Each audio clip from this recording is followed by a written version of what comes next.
genders are different. People are different. There are differences, and we rejoice in those.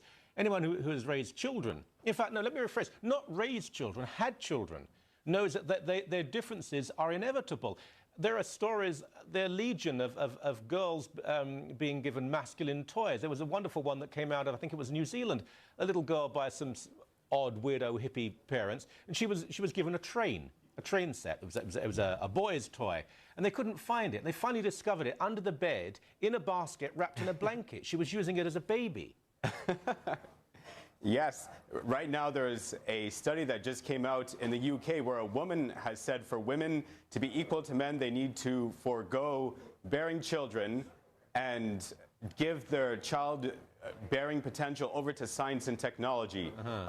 We covered a story on that on LifeSite News. It's very similar to Huxley's Brave New World, where basically what it means to be a woman, what it means to be a man has been taken away from the individual, handed over to the state, and people live almost genderless in society, seeking pleasure, seeking joy, whatever comes their way.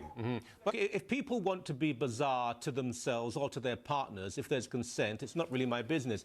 But this is a child. To deny the child its natural gender, sex, is abusive. This boy, whose name is Sasha, is being psychologically abused by his parents. I've looked up some statistics.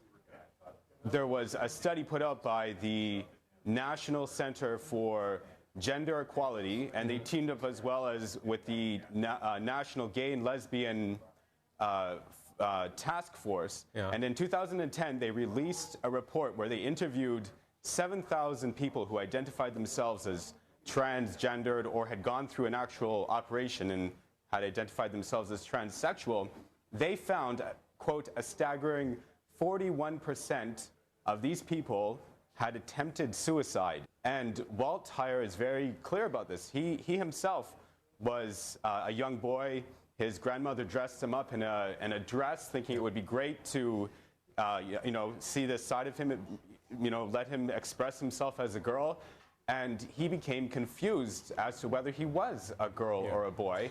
What we need to be concerned about is the well-being of this child.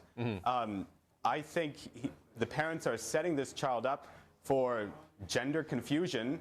When the child gets older, he'll come to an age where, since he wasn't affirmed by his parents in his biological birth gender, he will get to a point where he'll question, well, who am I? And he'll wonder, Mom, Dad, why didn't you affirm me as a boy? Why didn't you help me to become all that I am to become as a male?